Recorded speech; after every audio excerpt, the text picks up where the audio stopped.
Ladies and gentlemen, damas y caballeros, welcome to Siempre Pa'lante. Pa'lante. Siempre Pa'lante. Welcome, mi gente, to Siempre Pa'lante, Always Forward, a podcast that is culture-driven, focused on familia, overcoming adversity, and legacy. I'm your host, Gerardo Luis Alvarez. Gracias for listening. In this episode, we learn about our guest and the love she has for her family, humanity, and social justice. The positive influence her parents and abuelos had on her helped shape her passion and purpose, creating the inspiring leader she is today. Please welcome best-selling author, life and career coach, Dr. Colleen Georges. Who is Dr. Colleen Georges? Who am I? Whew. Mom is first. Jose and I have a 12-year-old son. His name is Josh. He is a musician. He's a piano player, saxophone player. He's everything. He's a good, kind little dude and just a fantastic human being. Again, I'm a wife. I think part of who I am is talking about who the people who are important to me are. So he is a dean at Middlesex College and a doctoral student who's close to finishing up. He and I met while we were both working at Rutgers. We were working with the Educational Opportunity Fund program, and that's how we met one another back in 2004. I'm also a life coach and a career coach. That is the bulk of my career work. I am truly blessed. I spend my days having conversations with people as a job, which doesn't make any sense to me how I get to do that as a job, because I love to talk to people and I get to help people with such a variety of different things that are going on in their lives. Career is the crux of it, but there's a whole host of things I get to work with people on. So I'm a life coach and a career coach. I am also a speaker, which all came by accident. I worked in higher education for the majority of my career, largely with opportunity programs, including EOF and the federal TRIO programs. I started a little side business in 2007 as a resume writer and a career coach. It started with resumes, and then my resume clients said, hey, do you do career coaching too? Could you help me with more like guidance on job search or changing careers or interview prep? And so I had been doing that with my college students for years and doing it kind of as like a hobby. So like the resumes. And so that was how career coaching came into play. And then my career coaching clients quickly said, hey, I know you're a therapist. Do you ever help people with life stuff, other stuff like health goals or personal goals or getting organized? And I was like, yeah, again, I had been doing this with my college students for years. So that's kind of how it all happened. And then the speaking was the same. I got called, ironically, because I'm very much a believer in serendipity and just the funny places life leads us. Early in my business, I got an email from my hometown library who had absolutely no idea that I grew up in Sayreville, New Jersey. She said, I found your website. We're looking for somebody to do a workshop on resumes and cover letters. I see that you're a resume writer. Is that something that you do? And that's how I started speaking. I was 6 months pregnant, something like that at the time. And that was my first workshop, aside from the stuff I had done at Rutgers as a professional. And then an author, which also, again, like I love this evolution of where life takes you. So many of the things that I do have been because someone asked and I said yes. And that's kind of how my whole career has evolved. And writing was always something I was passionate about. I always wanted to write a book, but also early in my business, I was speaking over the phone with someone about this certification program for working with people over 50 in their career search. And the woman said, my colleague, David, he's writing this book. It's like an anthology book with inspirational stories. I think you'd be a great fit. That year, another person reached out to me too. I wrote chapters in books and then published my own book in 2019. And I got to do a TED Talk in 2016, which is craziness. And I think in general, I would just say the other parts of my identity are I'm a lover of animals and human beings and bugs and nature and all living creatures. I'm fascinated by maybe sometimes things that are not as fascinating to everybody. I could stare at like a pine cone or like water on a leaf or watch a bug in the grass and think that's really fascinating. But I think I'm just fascinated with life and all living creatures. I guess that's me in a nutshell. That fascination with life and that continuous improvement, where did this all start? Your family played a big role and there were key people. Take us there to some of those key moments and individuals. I'm very close to my parents. I'm an only child. Yeah, I'm still very, very close to my parents, who are the two primary people who shaped who I am and how I see people and how I see the world, as well as my grandparents. I can say I spent a lot of time, especially when I was younger, with my maternal grandparents. And just a little bit about background of my family. So both my parents were born here in the United States in New Jersey, and three of my grandparents were also born in New Jersey. So my mom's father, they were like a farming family, but they lived in Fords. Believe it or not, I guess there were farms in Fords, New Jersey back in those days. It's hard for me to imagine this. Their family was Hungarian. I think he probably did have some of the language because I do think he grew up with some of it, but he never spoke much of it. There's certain things I think are so fascinating when I look back on the cultural aspects and language and cuisine and things like that from my grandparents. My mom's mother, Irish, also born here. Her parents came here from Ireland. I think many of them probably in the late 1890s. And my great grandmother, when she came here, I think she was quite young, maybe 18, 19, 20. She was like an au pair.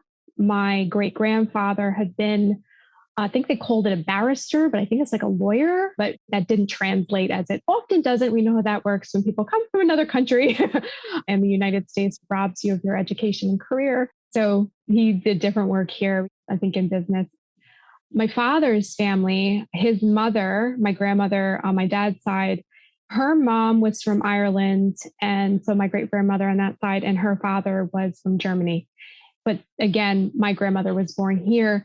But it was my dad's dad who actually was the only grandparent who came here from another country. He came here, I want to say, around the early 1930s when he was 13 or 14 years old. I think he came on his own. Other family members did come to the US as well. They came here from Greece. While I'm probably more Irish than anything else, I was always fascinated with Greek culture because when he came here, he worked in construction and in restaurants and diners to live. So he was a cook. I remember him cooking Greek dishes. So he's the one grandparent that I became genuinely familiar with, like the cuisine, Greek cuisine. He made other cuisine too. And he did sometimes say certain phrases and things in his native tongue. And I think I was just fascinated with the fact that he came here as a teenager. Both my grandfathers didn't finish high school in order to kind of care for themselves and their family. I was always fascinated with Greek culture. And one of the things I found out, so my name is Georges, and that's my maiden name. People would ask me, that's Greek? And I thought, yeah, that didn't make sense to me. And so my parents and I visited Greece in 2003, I want to say it was. We never really knew where my grandfather was from. He said he was from a village outside of Athens, and he passed away when I was 13, and he was my first grandparents passed away. So we didn't get a lot of information about his background. But when we went to Greece, the thing that was so fascinating was, well, one, everybody's name was George. And we asked, why is all these Greek people's name George? Because of the Georges. And they said, he's like the patron saint of Greece. So all of a sudden it became like, so that's why. And so the name had a meaning. I never liked the name because his name was Serendopoulos. And when he came here from Greece, they changed it. He had family members that his cousins changed it to Sarantos, and he changed to Georges. And I always thought that it was like a non-cultural name. But I think when I found out that it had meaning, that was important to me. I spent some time also with my paternal grandparents before they moved to Florida. I was pretty young. I was in grammar school when they moved, but I spent a lot of summers with my maternal grandparents. They were really, really big figures in my life. I went on a lot of vacations with them. I often think about going to the Poconos and stuff. Of course, most important figures were my parents. I'm blessed that I have two parents who always were encouraging. They were first-gen college students, so none of my grandparents went to college. Only two of them had graduated high school. My dad was one of the first to go to college in his family, but he went non-traditionally. So when I was a baby, he went to Middlesex College and got his associate's degree in IT, and then transferred to Kane and got his bachelor's degree. So he's the first to get the bachelor's degree in IT. And he got into technology at what was Bell Labs at the advent of the boom in the late 70s. So I was blessed because he worked at a tech company. Whatever the latest technology was, we had it because he had to test it for work. He brought it home. That was part of how it was tested. So we always had the latest computers and technology. Yeah. And then my mom, when I was 13, she completed her associate's degree at Middlesex County College. I remember like standing on the registrar's office line with her when she was registering for classes back in the day. I love that I was very aware. They told me stories about growing up, and they told me stories about high school and how they met. And my grandparents too, especially my maternal grandparents.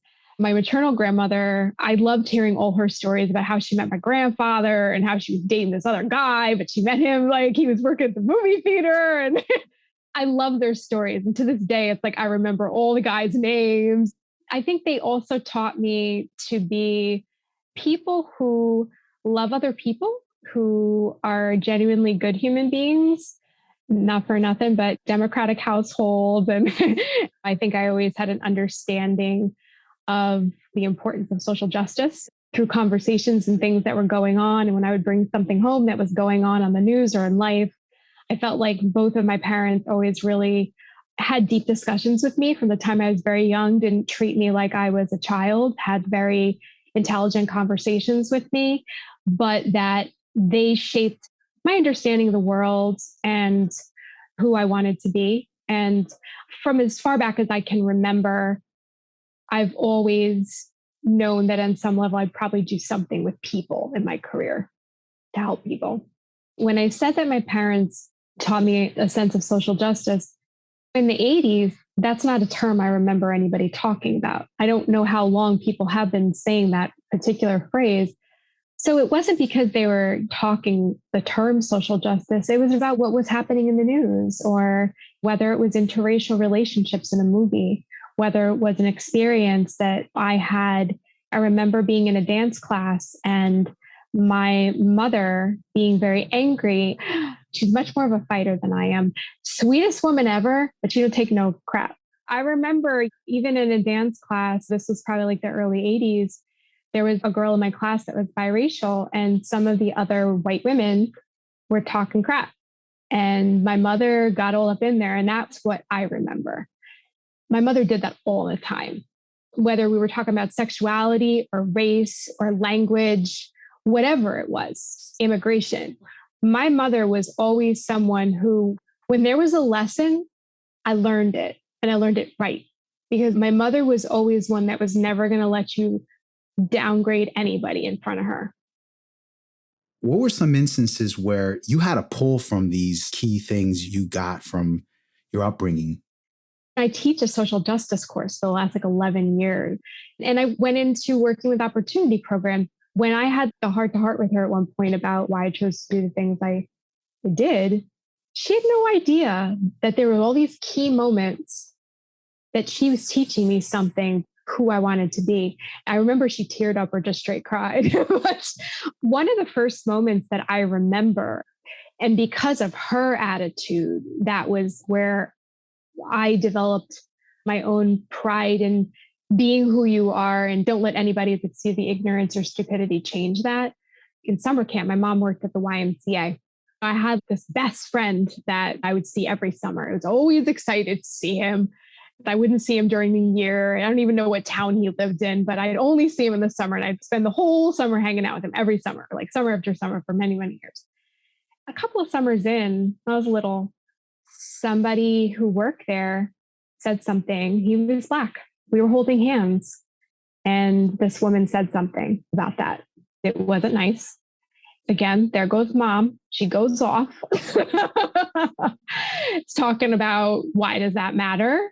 He's a lovely kid. Why would you even say something like that? My daughter is going to hold hands with and be friends with and love whoever she wants to love. And there's absolutely nothing wrong with that.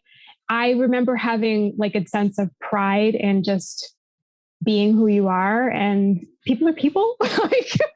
And I think that it set the stage really for later on having conversations. I'm a peacemaker, but I was that person who, if you said like a crappy thing or a crappy joke, I'll say something. I said it as nicely as I could, as not to create too much, conflict, but I said something. I was taught to. Whether it was about race, whether it was about sexuality, I feel like the feminist in me was always there too. I remember my mom being like, never depend on a man. That whole sense of women's empowerment is something I very much remember from a young age, thinking more about career than getting married and family and things like that. And that kind of came later for me. I didn't even know if I wanted to be a mom, even though that's the first thing I identified myself as, is who I am. I really wasn't sure I wanted to be a mother until I met my nephew. And I said, met my nephew because that's Jose's blood nephew. And I met him when he was about 20 months old, just under 2 years old. And when I met him, I fell deeply in love with him on sight. I was like, if I could love someone else's child like this, wow, what could I feel for my child? And now, a word from our host, Giraldo Luis. Did you know, sabías que? I created this platform to share stories that are told straight from the source. Real people making a difference, carrying on family traditions, overcoming adversity, honoring and creating a legacy. People who take the road less traveled, paving the way for others to learn and grow. This is what all my guests in season 1 have given you. It doesn't stop here, mi gente. There's more work to be done. This show will continue to provide an inclusive narrative highlighting all human beings who have a story that motivates, inspires, and makes us better. A story that teaches us a new way to look at things and how we can learn from it. Faith, love, and listening to each other will help us understand one another. Stand up for what you believe in. Fight the good fight. La buena pelea. Find your voice so you can tell your story. No one else should be telling it for you. Remember, siempre pa'lante, always forward. Now back to the show. Josh was probably in maybe kindergarten or preschool, and I had him in karate a couple days a week. I would stay. I've always been nervous to like drop him somewhere, even now at 12, but certainly not at like 5 or whatever. So I would stay. There was really only probably a couple of other parents that stayed. And I got talking to this one dad who I've referred to him as Karate Dad. This was in the couple of years leading up to the 2016 election. So I think white folks might make assumptions about other white folks and what kind of conversations you can have with other white folks. And this was a situation where this person was talking about immigration and talking about how we needed to get it under control because, again, all these animals and criminals and people coming and destroying our country, and singing the praises of the individual that unfortunately we elected some years ago, who I will not call the P word. I think it surprised me because I hadn't had too many instances where that had happened, where someone made that assumption with me and that I was going to be on board with the conversation. I was surprised at how I reacted because I've always been such a harmonizer. And again, now I figure I'd at this point been teaching this particular course for a number of years at this time, but I got angry. It initially began as like a lash out. I don't even fully remember what I said because it's just sort of an anger. I eventually had to realize that Karate Dad really loved how riled up he got me, and I needed to learn to temper myself because he just really loved that he could piss me off. But we had some interesting conversations over those months. It was over any number of things, and certainly feminism and women. I mean, he loved to comment me on those things too. But I guess I realized at that point, a couple things. One, I'm definitely not going to not say what I feel. I also learned that some people aren't listening. You can still speak if you want to, but you got to understand who's listening to you and who isn't. And I think that that's why the course has been so important for me. And continuing to have conversations with people I know when we're talking about certain issues, people that I believed to be open-minded people, but maybe who I feel haven't been exposed to certain things or what they've been exposed to is limited. I've learned where and when I want to expend energy and what I should anticipate from that expending of energy. Karate Dad was probably not my best expense of energy because he was just playing games with me. What I learned was, regardless of what somebody's doing and why they're doing it, we all need to say what we need to say and speak what we feel. If there's something happening that ain't right, and you know it ain't right, you need to say something. And what I say to my students is, you got to be careful for your safety, because there are certain situations where you don't want to just speak and then find yourself surrounded by people who could physically harm you. So we have to think before we speak, but we should never feel that our voice alone is not important enough, that what we do in our corner of the world isn't important enough. Or that some folks might say, one conversation, one person, why does it really matter? Well, sometimes it might really matter. I won't get into who, but I can think of someone in my life who I think was influenced by some of the things that we talked about and had some different belief systems. And it surprised me because I didn't know that person was really listening. Wasn't sure if that person was really listening.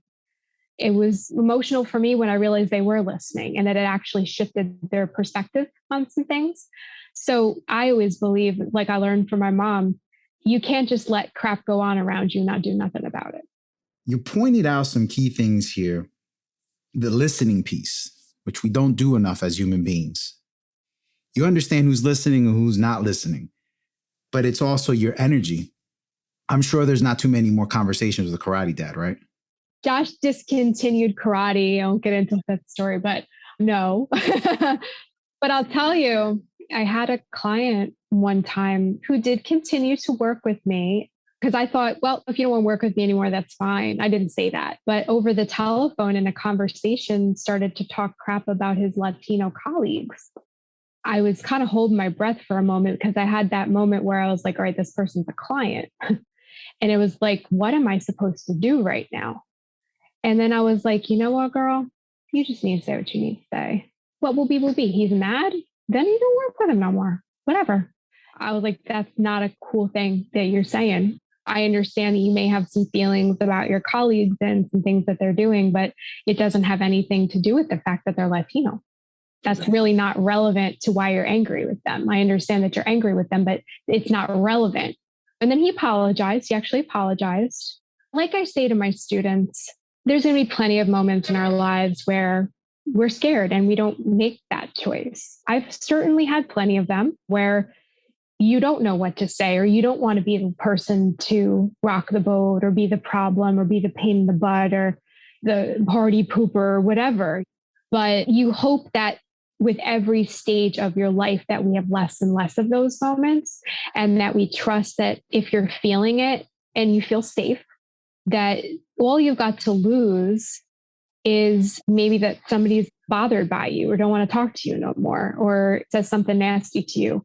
That's it. Again, if you're physically safe, but it's important because these are the moments that shape us. I think of my son, he always picks up on things, like especially things that he perceives as misogynistic. Recently, he was like, why do they say blah, blah, blah for men, but not for women? He's doing this all the time. And I think he picks up on it more than I do. And I teach this stuff. But he's present, especially during the pandemic. A lot of time, the things I was teaching, he's sitting in the same room with me while I'm teaching it, right?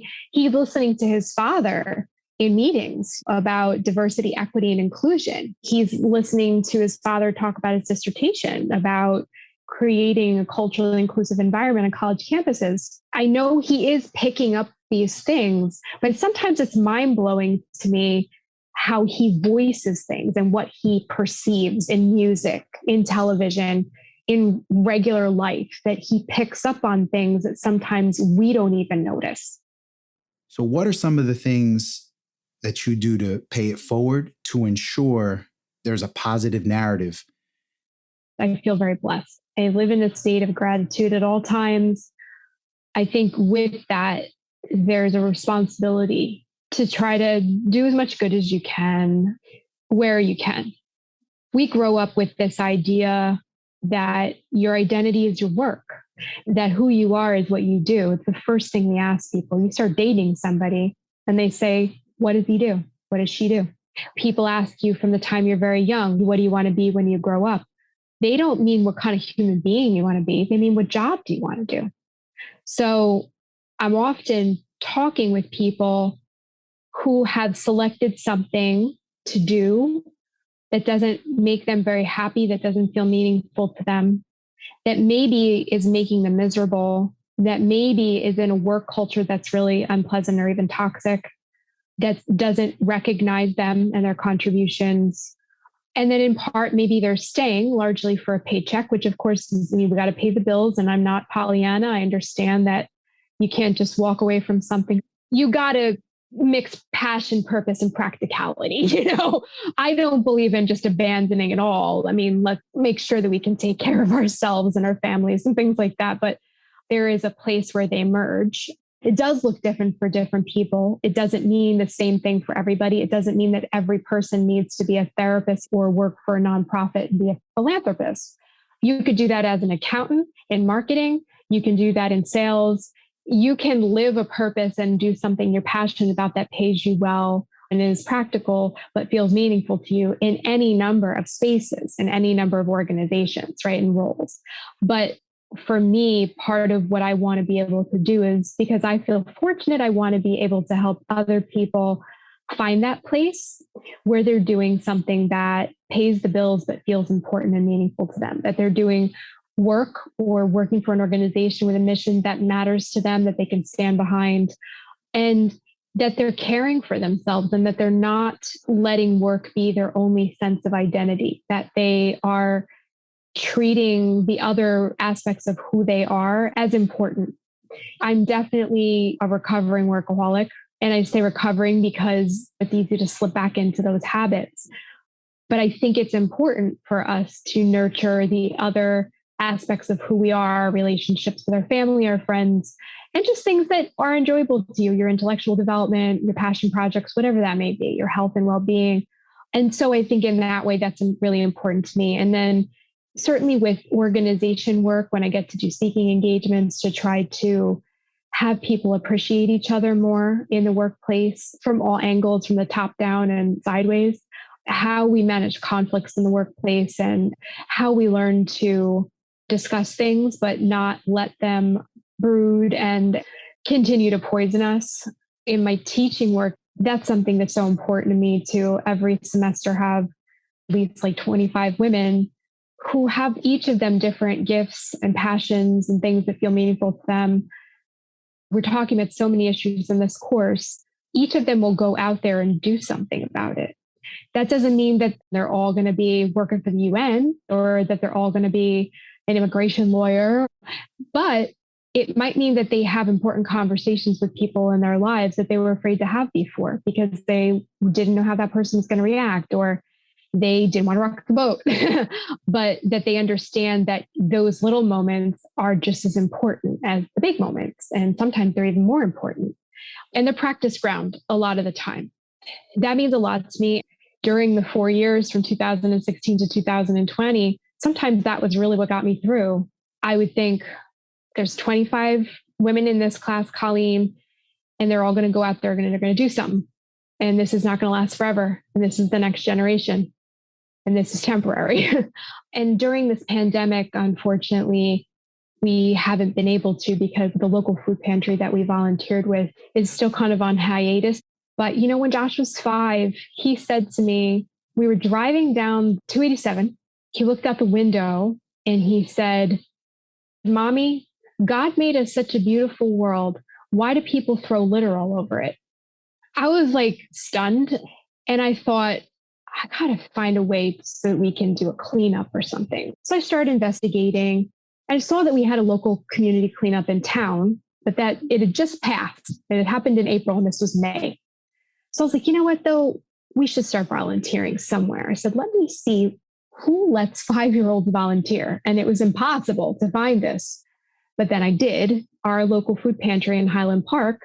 And it just so happens, again, serendipity, the woman who runs this program, I worked with her at Rutgers.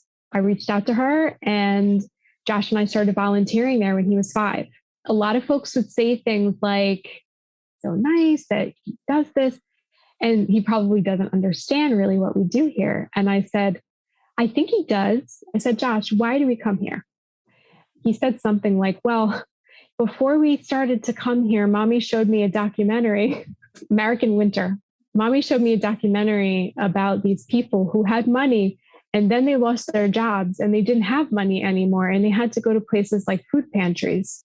And that's why we come here, to help those people. Something like that, he said. And they were like, he watched a documentary. I said, well, he got through the first 45 minutes. He was 5. But I didn't want to go there without him knowing why we were going there. One way that I thought it was important for Josh to perceive service as something that you just did, not something that was if you had time or if it worked with your schedule, that there's something that can work for everybody. You don't have to do it every day. This was every 2 weeks for like an hour and a half on a Wednesday night, that there's service opportunities for everybody, even for those who really don't have a lot of time. There are plenty of folks out there that don't. But I just wanted him to perceive service as something that was a part of life. I hope that he does. Tell us a little bit about where people can find the book, some of the highlights. Go ahead. The book is called Rescript the Story You're Telling Yourself, the 8 practices to quiet your inner antagonist, amplify your inner advocate, and author a limitless life. I wrote this book because I had a lot of self-esteem issues. My college years, I say they were the hardest years of my life. There were many, many mistakes and things that happened during those years, but they were fueled by how awful I was to myself in my own head, always being very self-critical and feeling very defined by my mistakes. I'm no saint, not today, not ever, but always trying. And learn the lesson that we're the only ones that can give ourselves the compassion that's really going to heal us. That doesn't come from somebody else. That has to come from you and within. I wrote this book because I've come to understand in working with clients and students that while I felt so alone during those years, like I was the only person feeling these things, dealing with these panic attacks, anxiety, a lot of self-loathing, that lots of people feel it. And that we don't talk about it because it's embarrassing. We assume other people got it together and they're okay. And there's still a stigma attached to going through mental health issues. Even sometimes talking about coaching and therapy, there's still a stigma. It's not what it used to be, thank goodness, but it still exists. And so I wrote that book because I really wanted to find a way to reach a larger group of people who maybe needed to hear, how can you shift that conversation you're having with yourself? And I say also about yourself. We have to listen to the things we're saying to ourselves, but equally as important, we got to listen to how we're describing ourselves and our lives to other people that we're having conversations with, because there's so much information in there. And we have little catchphrases.